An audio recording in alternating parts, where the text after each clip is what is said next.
Hello అండి, అందరికీ నమస్తే. ఏదైతే జమ్మూ కాశ్మీర్లో దాడి జరిగిందో వాళ్ళ ఫోటోలు అయితే బయటకు వచ్చినాయి. ప్రజెంట్ వచ్చేసి ఈ నలుగురు మీరు చూస్తున్నారు కదా ఈ ఫోటో. ఈ నలుగురు నిజంగా ఎంత కర్కశంతో ఉన్నారంటే అంత కర్కశంతో ఉన్నారు. మొత్తం 7 మంది వచ్చిరంట. ఈ 7 మంది అమాయకులైన టూరిస్టులని. వాళ్ళు ఏదో అసలు ఈ సమ్మర్ ఈ టైంలో సౌత్ నుంచి పోయిన వాళ్ళు ఎక్కువ ఉన్నారు అక్కడ. వీళ్ళు ఒక కొత్తగా పెళ్లి చేసుకున్న వాళ్ళు, తర్వాత భార్య బిడ్డలతో వెళ్ళిన వాళ్ళు, వీళ్ళు అందరూ అమాయకులు. చెప్పాలంటే వాళ్ళకి ఏం తెలియదు అసలు ఇలాంటి వాటి గురించి కూడా. ఇలాంటి వాళ్ళని టార్గెట్ చేసి వాడు ఆ 7 మంది ఎప్పటి నుంచో కూమింగ్ కూడా చేస్తున్నట్టున్నారా అంటే ఆ ఏరియా మొత్తం. కానీ లోకల్ వాళ్ళు సపోర్ట్ వల్లనే వాళ్ళంతా తెగించారు. లోకల్ వాళ్ళు సపోర్ట్ చేయకుండా ఏది ఏరో 100% అక్కడ లోకల్ వాళ్ళని మాత్రం ఎంక్వైరీ చేసి ఒక్కొక్కరిని కుక్కల్ని కాలిస్తే కానీ కుదరదు. సో దీని మీద మోడీ కూడా చాలా సీరియస్గా ఉన్నాడు. మ్యాక్సిమం నెటిజన్లు చూసేటోళ్ళు అందరూ కూడా చాలా సీరియస్గా ఉన్నారన్నట్టు. రివెంజ్ ఎప్పుడు తీసుకోవాలి, రివెంజ్ కావాలి, అక్కడ ఉన్న ఏదైతే పాకిస్తాన్కి సంబంధించిన స్థావరాలు లేకుండా చేయాలి అసలు అక్కడ అని చెప్పేసి ఆల్రెడీ చాలా కోపంగానే ఉన్నారు. ఇప్పుడు మోడీ కనుక ఇది చేయకపోతే మాత్రం చాలా సీరియస్గా తీసుకుంటారు ఇంకా జనాలు మోడీ మీద. నిజంగా ఇంతకుముందు కూడా ఒకసారి సర్జికల్ స్ట్రైక్ అని చెప్పేసి బాంబులు వేసినప్పుడు ఎట్లయితే అలా గుచ్చబడ్డదో అట్లా ఇప్పుడు పడాలి. అసలు అంత మందిని. ఇంకొకటి, వాళ్ళని ఒక్కొక్క ఐడి కార్డులు చెక్ చేసి మరి, అంటే వీడు హిందువా ముస్లిమా అని చెప్పేసి ఆ కార్డులు కూడా చెక్ చేసిరంట. కార్డులే కాదు, ఒకవేళ కార్డు మీద నేమ్ ఏమన్నా అర్థం కాకపోయినా కూడా ప్యాంట్ తిప్పి మరీ చూసిరంట వాని లోపల. అంటే ముడతాలు చూసిర్రా లేకపోతే అంగం కట్ చేసింది లేదా చూసిర్రా, అది చూసి మరి పాయింట్లో పెట్టి గన్నుతో కాల్చేసిరంట. చూడండి ఎంత కొడుకులు అంటే ఆ మత పిచ్చి అనేది ఏ రేంజ్లో ఉందో మనం అర్థం చేసుకోవచ్చు వాళ్ళది. సో భయపడుతున్నారు అన్నట్టు. ఇప్పుడు ఆర్టికల్ 370 రద్దు చేసే ముందు ఎట్లుండేనంటే ఆడ వేరే జెండా ఎగురుతుండే, మన జాతీయ జెండా ఎగరనేకపోతుండే. తర్వాత పాకిస్తాన్ సంబంధించిన వాళ్ళే మ్యాక్సిమం అక్కడ ఉండేటోళ్ళు. సో అడుగున అసలు ఇక చెప్పాలంటే ఇంతకుముందు కూడా పండిట్స్ని 92లో కూడా ఘోరంగా చంపారంటే ఎవరు నమ్మకపోతుండే. కాశ్మీర్ పండిట్స్ అని ఒక సినిమా వచ్చింది, అలా నిజం జరిగిందిరా అంటే కూడా నమ్మకపోతుండే. ఇప్పుడు నమ్ముతారా నమ్మరా? ఇది కూడా నమ్మరా? ఇది కూడా ఫేక్ అని అంటారా? సో అంత క్రూరత్వం ఉంటుంది అన్నట్టు హిందువుల మీద. అక్కడి నుంచి తరిమి కొట్టాలని చెప్పేసి ఇదంతా ఆల్రెడీ 370 రద్దు ఏర్పడక ముందు ఇట్లుండే. 2019లో ఆర్టికల్ 370 రద్దు చేసిన తర్వాత అది మన గవర్నమెంట్ అక్కడ మన జాతీయ జెండా ఎగురుతుంది. అండ్ అట్లనే అక్కడ డెవలప్మెంట్లు కూడా చేస్తున్నారు అన్నట్టు. బ్రిడ్జిలు కట్టడం కానీ, రోడ్లు కట్టడం కానీ, ఇవన్నీ మోడీ గవర్నమెంట్ డెవలప్ చేసింది. వీటన్నిటిని చూసి ఓర్చుకోలేకపోయింది అన్నట్టు పాకిస్తాన్. సో అది మనకు రావాల్సిన ప్లేస్ ఎట్లాగైనా మనం సాధించుకోవాలి అని చెప్పేసి చిన్న పోరాగాలను తీసుకొని వాళ్ళు ఉగ్రవాదులుగా తయారు చేస్తారన్నట్టు కొన్ని ప్లేస్లలో కూర్చోబెట్టి. సో అట్లా వాళ్ళని ఉసిగొల్పి హిందువుల మీదకి దాడులకే పంపిస్తున్నారు ఆ పాకిస్తాన్ కుక్కలని చెప్పొచ్చు. ఇంకొకటి ఏంటంటే పాకిస్తాన్ నడిపేది గవర్నమెంట్ కాదు, ఆ ఆర్మీ చేతిలో ఉంటుంది ఫస్ట్. అది వాడు ఏమనుకుంటే అది చేస్తారు అన్నట్టు. ఇంకా ఇప్పుడు ప్రజెంట్ వచ్చేసి మాకేం తెలియదు, దానికి మాకు సంబంధం లేదని అంటున్నారు. అసలు నమ్మడానికే లేదు. సో ఏంటంటే ఇది ఆల్రెడీ వీళ్ళు అనౌన్స్మెంట్ కూడా చేశారు అన్నట్టు. వీళ్ళు ఏమని, లష్కర్ ఏ తోయిబా ఎల్ఈటీ యొక్క శాఖగా భావించబడుతుంటుంది. పాకిస్తాన్ ఆధారిత జిహాదీ ఉగ్రవాద సంస్థ అంటాయి. సో క్లారిటీ అయితే వచ్చేసింది.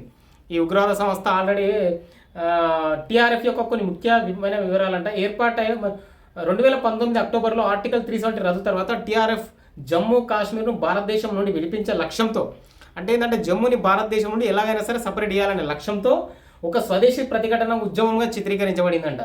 అయితే భారత ప్రభుత్వం దీన్ని ఎల్ఈటీ యొక్క ఒక ముందడుగా సంస్థగా ఆరోపిస్తుందంటే, అంటే ఏదో వీళ్ళు అపోజిట్ చేస్తున్నారులే అని అనుకున్నారంట.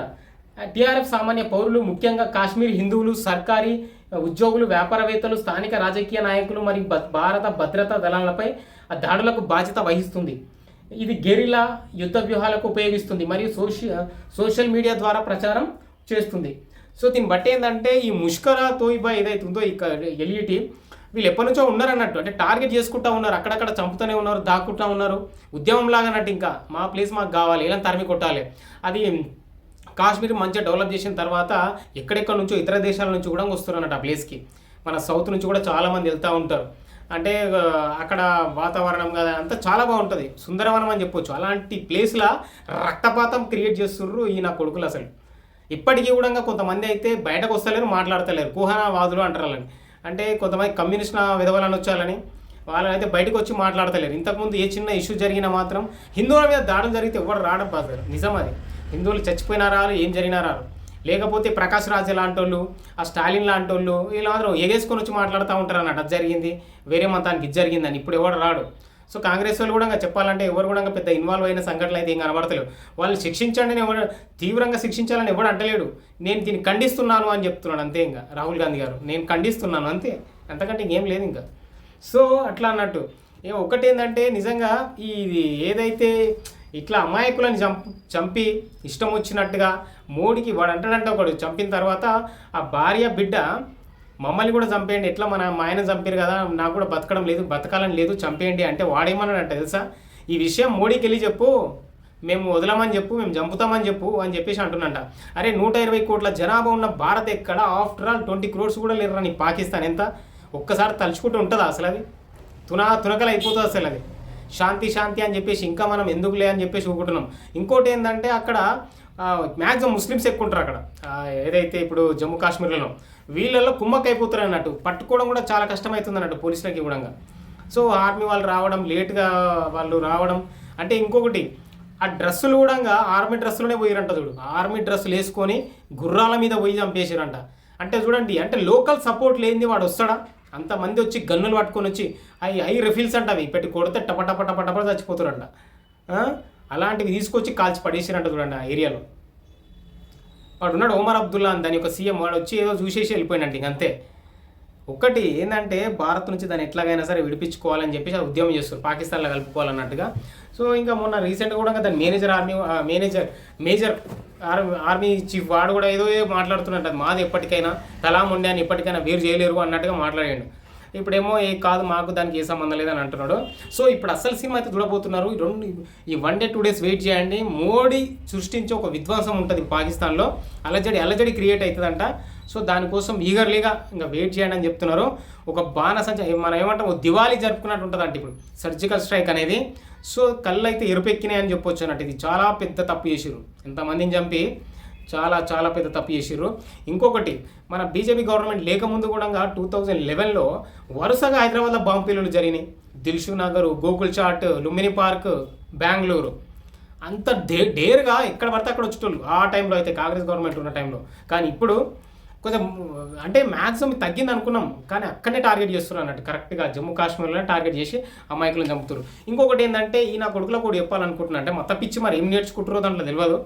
మీరు నిజంగా మీకు కొట్లాడగలిగే దమ్ము, చంపాలనే దమ్ము ఉంటే ఇండియన్ ఆర్మీతో కొట్లాడండి, ఇండియన్ ఆర్మీతో పెట్టుకోండి, మీకు ఎంత దమ్ము ఉందో మీకు. అంతేగాని అమాయకులను చంపితే ఏమొస్తుందిరా మీకు, చూతేగలరా అమాయకులను చంపితే ఏమొస్తుంది మీకు. ఇంకోటి ఓన్లీ హిందువులనే చంపుతారంట, మరి ముస్లింలు అంత ముస్లింలు వదిలేసారంట. అంటే చూడండి వీళ్ళకి ఎట్లా ఉందో పిచ్చి, మత పిచ్చి ఎట్లుందో. సో ఇప్పటికైనా గుర్తించండి, కొంతమంది ఇంకా నమ్మకాలు అవి పెట్టుకుంటున్నారు అందరూ అట్లాంటి వాళ్ళే అన్నట్టుగా. సో ఒక్కటి ఎప్పుడైతే యునైటెడ్ లేకపోయింది అనుకో, డెఫినెట్గా మీరు లాస్ అవుతారు. మీ లైఫే కాదు, మీ ప్లేసులు, మీరు కొన్న ఆస్తులు, మీరు కొన్న ఏవైనా సరే అన్నీ పోతాయి ఇంకా. సో షుడ్ బి యునైటెడ్ అన్నట్టు ఇంక అంతే హిందూస్ అంతా, లేకపోతే కష్టం. సో ఇది ఇంకా ఇప్పుడైతే ప్రజెంట్ వచ్చేసి దీని మీద చాలా సీరియస్ అయినా ఉన్నారు హైకమాండ్ వాళ్ళు. అండ్ ప్రజెంట్ వచ్చేసి అన్నీ అక్కడైతే బంద్ పెట్టిరు, అక్కడ ఎవరెవరైతే పోయిరో వాళ్ళందరూ భయపడుతున్నారు. రిటర్న్ వచ్చేస్తాము, వెళ్ళిపోతాం అంటే కూడా వాళ్ళు ప్రతి ఒక్కరిని చెక్ చేసి మరీ పంపిస్తున్నారంట పోలీసు వాళ్ళు. ఇప్పుడు అక్కడ ఎట్లాగైనా సరే పట్టుకోవాలి ఈరోజు వాళ్ళని చెప్పి చూస్తున్నారు. మేబీ దొరికిపోతారు, దానికి ఇలాంటి డౌట్ లేదు. సో మీరేమనుకుంటారో కూడా కామెంట్ చేయండి. ఈ ఇష్యూ మీద చాలామంది అసలు ఇంకా వేరే పార్టీ వాళ్ళు అయితే ఎవరు మాట్లాడతలేరు, ఒక బీజేపీ వాళ్ళు తప్ప ఎవరైనా మాట్లాడుతుంటా ఇది తప్పు అని చెప్పేసి. ఒక్క సిపిఎం ఏదైనా కానీ, కాంగ్రెస్ ఏదైనా కానీ వాళ్ళని శిక్షించాలి, జస్ట్ ఖండించాలంటే అయిపోతుందా? సో మీరేమనుకుంటారో కూడా కామెంట్ చేయండి. జై హింద్.